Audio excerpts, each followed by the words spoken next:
रामाय रामभद्राय रामचंद्राय वेधसे रघुनाथाय नाथाय सीताया पतये नमः। भरतलाल ने हाथ जोड़कर सबसे निवेदन किया। अयोध्या के मंत्री परिषद के लोग थे, गुरुजन थे, राजमहल के सेवक थे और अन्य सभी लोग। भरत जी ने उनसे कहा कि सर्वप्रथम हम राम राज्य की जो सामग्री है, अभिषेक की सामग्री, उसको लेकर चित्रकूट की ओर प्रस्थान करेंगे। मैं राम जी का दर्शन करूंगा, उनकी सत्ता उनको सौंप दूंगा, फिर वे राजा बनकर मुझे आज्ञा देंगे, तब उनकी सत्ता की देखभाल रखवाली का उत्तरदायित्व मैं संभाल लूंगा।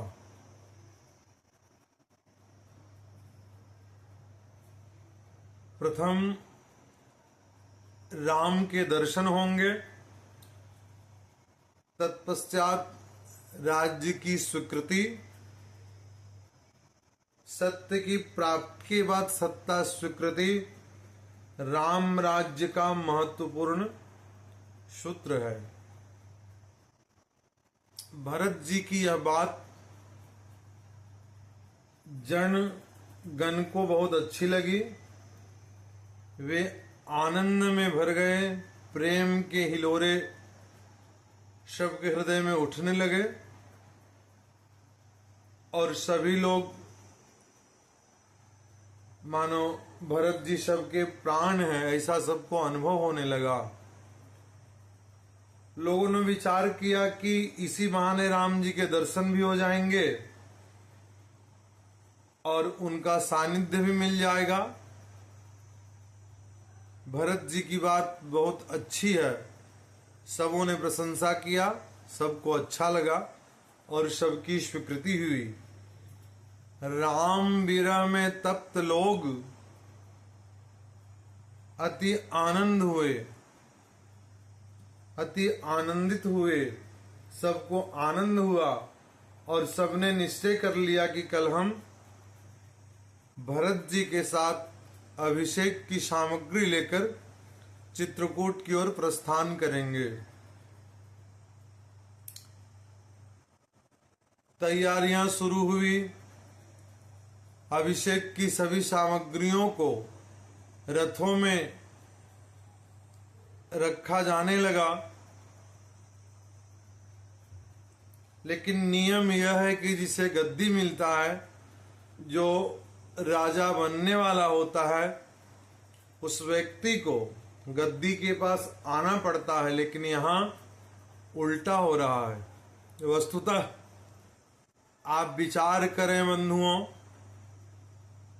कि सत्ता सत्य के शरण में चलकर स्वतः जा रहा है।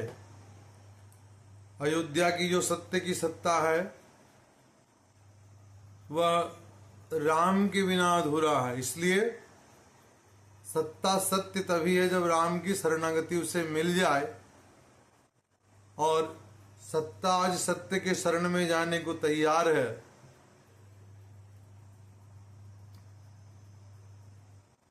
और इसीलिए निजमत सिद्धांत से मुझे लगता है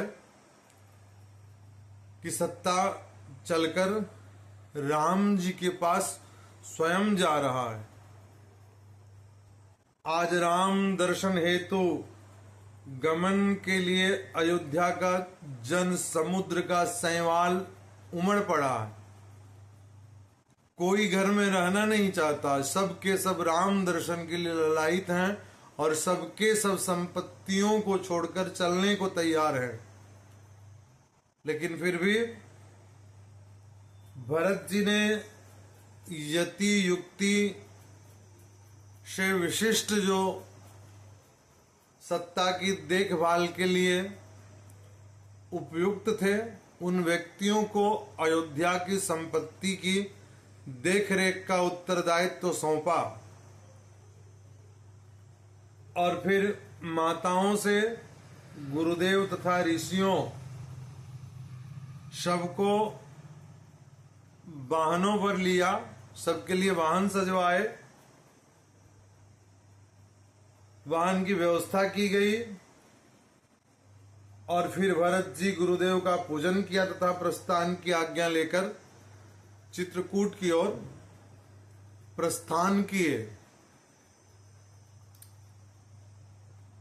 भरत जी का दाहिना अंग फड़कने लगा।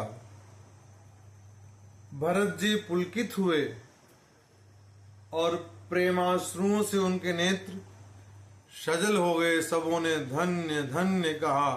बोले राजा रामचंद्र की जय।